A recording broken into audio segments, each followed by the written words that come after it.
तो hi guys, स्वागत है आपका बाबा जी स्टडी यूट्यूब चैनल के करंट अफेयर्स के सेशन में। तो फ्रेंड्स, आज है 11 जुलाई और 11 जुलाई की इंपॉर्टेंट करंट अफेयर्स के क्वेश्चन को मैं इस वीडियो में डिस्कस करूंगा, जो कि आपके आने वाले किसी भी वनडे कॉम्पिटिटिव एग्जाम के लिए मोस्ट हेल्पफुल रहने वाले हैं। और हाँ फ्रेंड्स, यदि आप इस करंट अफेयर्स की PDF फाइल प्राप्त करना चाहते हैं तो आप बाबा जी स्टडी टेलीग्राम चैनल को ज्वाइन कर सकते हैं, जिसका लिंक आपको डिस्क्रिप्शन बॉक्स में दे रखा है। तो चलिए फ्रेंड्स, स्टार्ट करते हैं आज के टॉप 10 करंट अफेयर्स क्वेश्चन को। तो हमारा आज का पहला प्रश्न है कि आगामी टोक्यो ओलंपिक खेलों के लिए पहली बार भारतीय ज्यूडोर के रूप में किसे चुना गया है? तो भारतीय राष्ट्रीय राइफल संघ के संयुक्त महासचिव पवन सिंह को आगामी टोक्यो ओलंपिक के भारतीय ज्यूडोर के रूप में चुना गया है। वह पुणे में बालेवाड़ी में गन फॉर ग्लोरी शूटिंग अकादमी के संस्थापक और निदेशक भी है। और कुल 26 ज्यूरी सदस्य ओलंपिक में भाग लेंगे इस बार की टोक्यो ओलंपिक में, जिनमें से 6 तो जापान के होंगे और बाकी सब अन्य देशों से होंगे। तब यह ओलंपिक की बात आई है, तो सबसे पहले मैं आपको ओलंपिक के बारे में सारी डिटेल्स बता देता हूँ। तो सबसे पहले ओलंपिक की शुरुआत कब हुई थी? तो ओलंपिक की शुरुआत 1896 में हुई थी। कब से हुई थी? 1896 में। और उसके बाद 1896 से प्रतिवर्ष यानी कि 4 वर्ष पर ओलंपिक का आयोजन कराया जा रहा था, परंतु 1994 के बाद से ओलंपिक को प्रति 2 वर्ष पर आयोजित कराया जाने लगा, एक समर ओलंपिक और एक आपका विंटर ओलंपिक के नाम से। और यह जो टोक्यो ओलंपिक हो रहा है, यह कौन सा ओलंपिक है?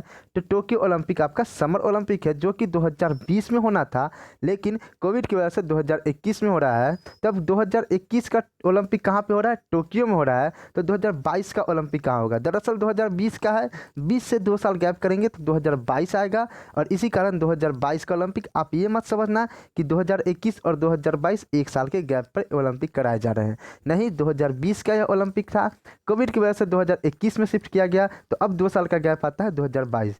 तो 2020 का जो ओलंपिक हो रहा है वह टोक्यो में हो रहा है। 2022 का ओलंपिक कहाँ होगा? तो 2022 का ओलंपिक बीजिंग में होगा, जो कि चीन की कैपिटल है। और इसके साथ ही बीजिंग एक ऐसा आपका सिटी बन जाएगा जो कि समर और विंटर दोनों को ओलंपिक होस्ट कर चुका होगा। और आपको बता दें कि 2008 में जो बीजिंग था वह समर ओलंपिक होस्ट किया था, और जो 2022 में होस्ट करेगा वह विंटर ओलंपिक को होस्ट करेगा। उसके बाद 2024 का आपका ओलंपिक कहाँ होगा? तो 2024 का ओलंपिक आपका पेरिस फ्रांस में होगा। 2026 का ओलंपिक कहाँ होगा? तो मिलन कॉर्टिना डी एम्पिजो इटली में आपका होगा 2026 का ओलंपिक। 2028 का ओलंपिक कहाँ होगा? तो लॉस एंजलस में 2028 का ओलंपिक होगा। अब कभी कभी आपसे एग्जाम में पीछे हो चुके ओलंपिक के बारे में भी प्रश्न पूछ देता है, जैसे कि 2018 का आपका ओलंपिक कहाँ हुआ? तो 2018 का ओलंपिक आपका प्योंगचांग साउथ कोरिया में हुआ। फिर 2016 का ओलंपिक कहाँ हुआ? तो 2016 का ओलंपिक आपका रियो डी जेनेरिया ब्राज़ील यानी साउथ अमेरिका में हुआ। तो ये हो गई ओलंपिक के बारे में इंपॉर्टेंट बातें जो कि आपको पता होनी चाहिए, यहाँ से आपके एग्जाम में 1 नंबर आने के चांसेस बन जाते हैं। तो फ्रेंड्स, ये थी आज के इस 1 नंबर क्वेश्चन के रिगार्डिंग इंपॉर्टेंट फैक्ट। तो अगर आपको हमारा सेशन पसंद आता है तो वीडियो को लाइक, चैनल को सब्सक्राइब और वीडियो को एक शेयर जरूर कर दें। तो चलिए फ्रेंड्स, बढ़ते हैं अपने अगले प्रश्न संख्या 2 की ओर। तो हमारा प्रश्न संख्या 2 है कि जुलाई 2021 में स्टीफन लोफवेन को किस देश के प्रधानमंत्री के रूप में फिर से चुना गया है? तो स्वीडिश सोशल डेमोक्रेटिक नेता स्टीफन लोफवेन को संसद द्वारा फिर से उसके प्रधानमंत्री के रूप में चुन लिया गया है। और ये कहाँ के प्रधानमंत्री बने हैं? स्वीडन के बने हैं। स्वीडन में प्रधानमंत्री तब तक शासन कर सकते हैं जब तक कि उनके खिलाफ संसदीय बहुमत ना हो, उनके खिलाफ न्यूनतम 175 वोट ना हो। लोफवेन ने 2018 के चुनाव के बाद अल्पसंख्यक कैबिनेट का नेतृत्व किया, जिससे लगभग समान रूप से विभाजित संसद बनाई और स्वीडन डेमोक्रेटिक के लिए बड़ा लाभ हुआ। तब यह स्वीडन के प्रधानमंत्री के रूप में शपथ लिए हैं दोबारा से। तो स्वीडन की कैपिटल कहाँ है? तो स्वीडन की कैपिटल स्टॉकहोम है। स्वीडन की करेंसी क्या है?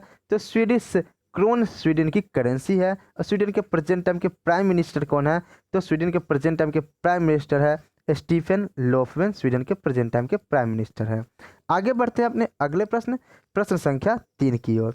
प्रश्न संख्या 3 है कि जुलाई 2021 में किस राज्य के विधि आयोग ने जनसंख्या नियंत्रण के उद्देश्य से विधेयक का पहला मसौदा जारी किया और अपने परिवार को 2 या उससे कम बच्चों तक सीमित करने वालों के लिए प्रोत्साहनों को सूचीबद्ध किया?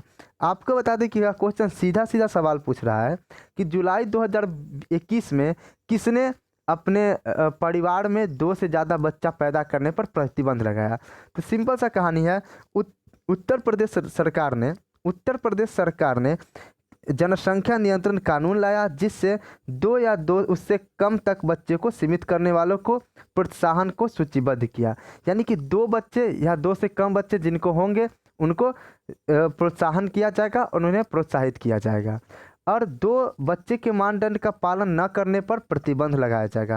यानी कि 2 से ज़्यादा बच्चे अगर कोई पैदा करते हैं तो उन पर कोई प्रतिबंध लगाया जाएगा, हो सके उनकी सरकारी नौकरी भी नहीं लगेगी उनके बच्चों की। आपको बता दें कि सरकार जो है उत्तर प्रदेश सरकार यह एक विधेयक पारित किया है, जिसमें इन्होंने एक मसौदा तैयार किया है, जिसके तहत कोई एक फैमिली में यानी एक फादर मदर के 2 बच्चे या उससे कम बच्चे होंगे तो उन्हें पुरस्कृत किया जाएगा, या और 2 से ज़्यादा बच्चे होंगे तो उन्हें प्रतिबंधित किया जाएगा, हो सके तो सरकारी नौकरी में या कुछ भी ऐसे चीज़ों में प्रतिबंधित किया जाएगा। इससे पहले भी एक सरकार ने ऐसा काम किया है। अब वह कौन सरकार है उसका नाम आपको कमेंट बॉक्स में देना है। यदि आप रेगुलर करंट देखते हैं तो आप जरूर उसका नाम दे पाएंगे। अब यहाँ पे उत्तर प्रदेश की बात आ गई है, तो उत्तर प्रदेश का नाम आते ही आपको वह 3 नाम याद होने चाहिए जो कि उत्तर प्रदेश सरकार ने चेंज कर रखे हैं। सबसे पहला नाम कि इलाहाबाद का नाम बदलकर क्या रख दिया गया है, तो प्रयागराज इलाहाबाद का नाम बदलकर कर दिया गया है। दूसरा, आपका मुगल सराय का नाम बदलकर क्या कर दिया गया है, तो दीनदयाल उपाध्याय नगर मुगल सराय का नाम बदल कर दिया गया है। फिर तीसरा फैजाबाद का नाम बदलकर क्या कर दिया गया है, तो अयोध्या फैजाबाद का नाम बदलकर कर दिया गया है। और आपका चौथा, झांसी रेलवे स्टेशन का नाम बदलकर क्या रखने की सिफारिश की है, तो रानी लक्ष्मीबाई झांसी रेलवे स्टेशन का नाम बदलकर रखने की सिफारिश की गई है। तो अभी चौथा इम्प्लीमेंट अभी नहीं हुआ है, रेल मंत्रालय को ऐसा पत्र भेजा गया है। तब यह उत्तर प्रदेश सरकार ने किया है। तो उत्तर प्रदेश के मुख्यमंत्री कौन है, तो उत्तर प्रदेश के मुख्यमंत्री योगी आदित्यनाथ है। और उत्तर प्रदेश के प्रेजेंट टाइम की गवर्नर कौन है, तो आनंदीबेन पटेल उत्तर प्रदेश के प्रेजेंट टाइम की गवर्नर है। और उत्तर प्रदेश में नंबर ऑफ डिस्ट्रिक्ट्स कितनी है, तो उत्तर प्रदेश में 75 डिस्ट्रिक्ट्स हैं, यानी कि 75 जिले हैं उत्तर प्रदेश में। आगे बढ़ते हैं अपने अगले प्रश्न संख्या 4 की ओर। प्रश्न संख्या 4 है कि विदेश मंत्री डॉक्टर एस जयशंकर जुलाई 2021 में किस शहर में एससीओ अर्थात शंघाई कोऑपरेशन ऑर्गेनाइजेशन विदेश मंत्रियों की बैठक में भाग लेंगे। तब यह प्रश्न करने का मूल मंत्र था मेरा कि आपको बताना कि एससीओ का 2021 का संगठन कहाँ पे आयोजित किया जा रहा है। तो आपको बता दें कि विदेश मंत्री डॉक्टर एस जयशंकर 13 और 14 जुलाई 2021 को दुशांबे में एससीओ विदेश मंत्रियों की बैठक में भाग लेंगे। यानी कि 2021 का शंघाई सहयोग कॉरपोरेशन यानी शंघाई सहयोग संगठन का जो बैठक होगा वह कहाँ हुआ, तो 2021 का शंघाई सहयोग संगठन का बैठक आपका दुशांबे में हुआ। तो यह 2021 का हो गया। तो 2020 का बैठक कहाँ हुआ था, तो 2020 का बैठक आपका रसिया में हुआ था। और 2021 का बैठक हो रहा है आपका दुशांबे तजाकिस्तान में दुशांबे पड़ता है, वहाँ तजाकिस्तान में दुशांबे में हो रहा है। तब यह एससीओ यानी शंघाई कोऑपरेशन ऑर्गेनाइजेशन की बात आ ही गई है, तो मैं इसकी पोस्टमार्टम करके आपको इसका पूरा डिटेल्स बता देता हूँ। तो एससीओ का full form Shanghai cooperation organisation, Hindi में शंघाई सहयोग संगठन। इसकी स्थापना हुई थी आपकी 1996 ईस्वी में इसकी स्थापना हुई थी। और उस समय इसका नाम रखा गया था शंघाई 5 इसका नाम रखा गया था। उसके बाद 2001 में इसका नाम बदलकर शंघाई सहयोग संगठन कर दिया गया। इसका हेडक्वार्टर कहाँ है, तो चीन की कैपिटल बीजिंग में इसका हेडक्वार्टर है। इसमें नंबर ऑफ कंट्रीज कितने हैं, तो इसमें टोटल नंबर ऑफ 8 कंट्री हैं। अब वो 8 कंट्री कौन कौन है, तो उसके बारे में मैं आपको बता देता हूँ, ध्यान से सुनिएगा। सबसे पहले हमारा भारत, उसके बाद नल्ला पाकिस्तान, उसके बाद धोखेबाज चीन, फिर तजाकिस्तान, किर्गिस्तान, उज्बेकिस्तान, कजाखस्तान और रसिया। फिर से मैं रिपीट करता हूँ, आराम से सुनिए। भारत, पाकिस्तान, चीन, तजाकिस्तान, किर्गिस्तान, उज्बेकिस्तान, कजाखस्तान, रूस, ये सारे 8 कंट्रीज हो गए इस शंघाई कोऑपरेशन ऑर्गेनाइजेशन के कंट्री हैं। ये 8 कंट्री है। तो फ्रेंड्स इस प्रश्न से हमें इतनी जानकारी मिलती है। बढ़ते हैं अपने अगले प्रश्न की ओर। हमारा अगला प्रश्न है प्रश्न संख्या 5 कि जुलाई 2021 में स्वर्गीय बलजीत कौर तुलसी द्वारा लिखित पुस्तक द रामायण ऑफ श्री गुरु गोविंद सिंह जी की पहली प्रति किसने प्राप्त की है, तो प्रधानमंत्री नरेंद्र मोदी को 9 जुलाई 2021 को स्वर्गीय बलजीत कौर तुलसी द्वारा लिखित पुस्तक द रामायण ऑफ श्री गुरु गोविंद सिंह जी की कहानी की पहली प्रति प्राप्त हुई है हमारे प्रेजेंट टाइम के प्राइम मिनिस्टर नरेंद्र मोदी जी को। गुरु गोविंद सिंह मानव रूप में सिख गुरुओं के 10वें और अंतिम गुरु थे। उन्हें 9 वर्ष की उम्र में गुरु गद्दी में विराजित किया गया था और यह पुस्तक इंदिरा गांधी राष्ट्रीय कला केंद्र द्वारा प्रकाशित की गई। तो आपसे प्रश्न यह भी पूछ सकता है कि आपका द रामायण ऑफ श्री गुरु गोविंद सिंह की पुस्तक कौन से प्रकाशन द्वारा प्रकाशित की गई? तो इंदिरा गांधी राष्ट्रीय कला केंद्र द्वारा प्रकाशित की गई और इसकी पहली प्रति किसने प्राप्त की? तो प्राइम मिनिस्टर नरेंद्र मोदी ने प्राप्त की। अब यहाँ पे पुस्तक की बात आई है तो आपको मैं बता दूं कि अभी हाल ही में जिन पुस्तक का विमोचन हुआ है वो पुस्तक आपको याद रहना चाहिए। तो इससे पहले मैं करा चुका हूं और मैंने आपको बताया है कि जब भी कोई पुस्तक प्रकाशित होगी तो मैं वो रिसेंटली में जितनी भी पुस्तक प्रकाशित हुई है उन सारे पुस्तक के बारे में बताऊंगा। तो सबसे पहला पुस्तक है आपका Nathuram Godse the true story of Gandhi's Asian के रचयिता कौन है? बुक्स एंड ऑथर आपके एग्जाम में क्वेश्चन पूछता है तो वही पहला बुक आपको मैं बता रहा हूँ रिसेंटली में लॉन्च कि Nathuram Godse the true story of Gandhi's Asian के रचयिता है हमारे धवल कुलकर्णी। दूसरा बुक है आपका anomalies in law and justice जिसके रचयिता है R.V. रविचंद्रन और इसका विमोचन किया था N.V. रमन जो कि भारत के प्रेजेंट टाइम के चीफ जस्टिस ऑफ इंडिया है यानी भारत के मुख्य न्यायाधीश है। तीसरा बुक है the fourth lion essays for Gopal Krishna Gandhi. इसका राइटर हैं वेणु माधव गोविंद एंड श्रीनाथ राघवन। और चौथी बुक है आपकी इस प्रेजेंट टाइम की द रामायण ऑफ श्री गुरु गोविंद सिंह जी और इसके रचयिता कौन है? स्वर्गीय बलजीत कौर तुलसी। स्वर्गीय बलजीत कौर तुलसी इसके रचयिता है। तो सारे बुक्स और ऑथर याद होने चाहिए। जब भी कोई बुक्स आएगी मैं आपको सारे बुक्स को रिपीट करवाऊंगा। अगला प्रश्न संख्या 6 भारत में किस वर्ष तक इसकी भूमि सीमाओं के साथ 24 एकीकृत चेक पोस्ट होंगे? तो भारत में 2025 तक इसकी भूमि सीमाओं के साथ 24 एकीकृत चेक पोस्ट होंगे। Land ports authority of India के चेयरमैन आदित्य मिश्रा ने इसकी घोषणा की। और आपको बता दें कि एकीकृत चेक पोस्ट भारत की भूमि सीमाओं पर प्रवेश और निकाय बिंदु है और एक ही सुविधा क्षेत्र के साथ सीमा शुल्क, आव्रजन और सीमा सुरक्षा, संगरोध जैसी विभिन्न सुविधाएं प्रदान करते हैं। तो कब तक? 2025 तक का इसका लक्ष्य रखा गया है। आगे बढ़ते अपने अगले प्रश्न संख्या 7 में। तो प्रश्न संख्या 7 है हमारा कि हाल ही में किस राज्य में मकड़ी की 2 नई प्रजाति ग्रेवेलिया बोरो और डेक्सिपस क्लेनी की खोज की गई है? तो हाल ही में असम में, कहाँ पे? असम में मकड़ी की 2 नई प्रजाति ग्रेवेलिया बोरो और डेक्सिपस क्लोनी की खोज की गई है। आपको बता दें कि ग्रेवेलिया बोरो जो कि ग्रेवेलिया बोरो नाम की जो मकड़ी है वह मकड़ी जो एक बिल में रहने वाली मकड़ी है और इसकी खोज पहली बार की गई है।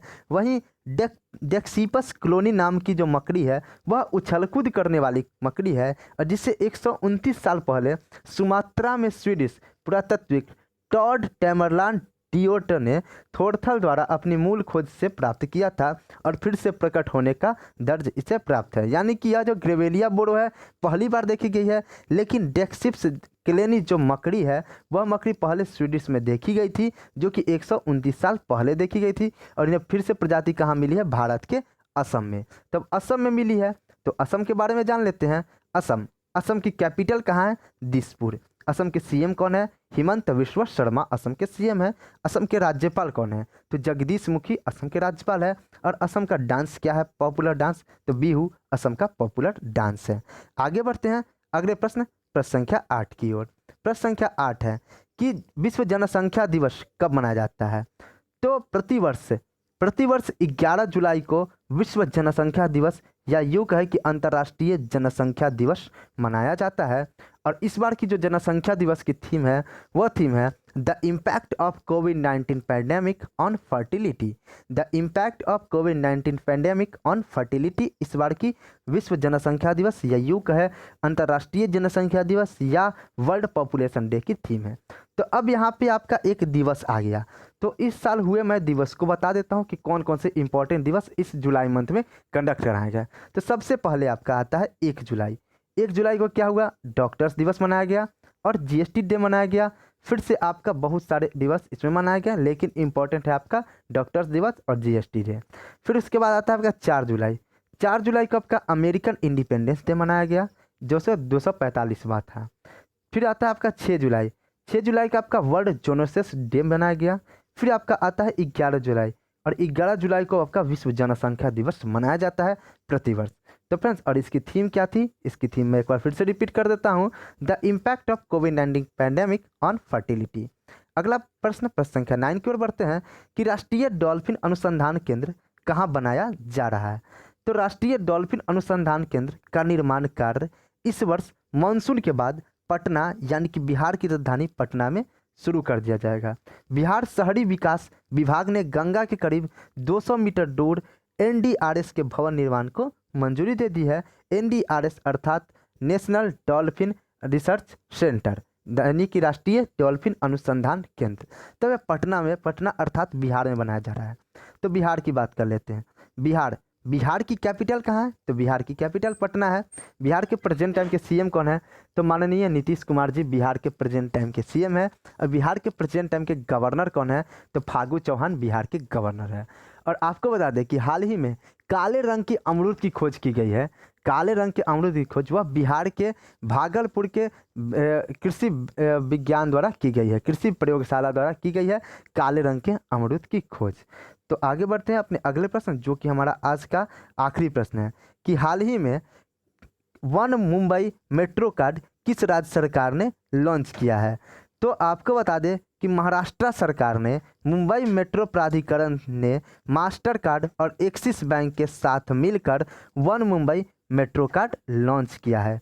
कार्ड एक ओपन लूप प्रीपेड संपर्क रहित कार्ड है, जिसका उपयोग शहर में दैनिक पारगमन यात्रा के लिए एक भाग के रूप में किया जा सकता है। कार्ड का उपयोग किराने का सामान, भोजन, दवाओं के साथ साथ दैनिक आने जाने में टिकट सहित सभी दैनिक खरीद के लिए किया जाता है। तो अब यह किसने किया है, महाराष्ट्र सरकार ने किया है। तो महाराष्ट्र के बारे में जान लेते हैं। महाराष्ट्र की कैपिटल कहाँ होती है, तो मुंबई महाराष्ट्र की कैपिटल है। महाराष्ट्र के प्रेजेंट टाइम के सीएम कौन है, तो उद्धव ठाकरे महाराष्ट्र के प्रेजेंट टाइम के सीएम है। और महाराष्ट्र के प्रेजेंट टाइम के गवर्नर कौन है, तो भगत सिंह कोश्यारी महाराष्ट्र के प्रेजेंट टाइम के गवर्नर। तो फ्रेंड्स, ये थे हमारे आज के टॉप 10 करंट अफेयर्स क्वेश्चन। तो मैं उम्मीद करता हूँ कि आपको हमारा सेशन पसंद आया होगा। यदि सेशन पसंद आता है तो वीडियो को लाइक, चैनल को सब्सक्राइब और वीडियो को एक शेयर जरूर करें। तो मिलते हैं अपने नेक्स्ट सेशन में, तब तक के लिए जय हिंद, जय भारत, वंदे मातरम।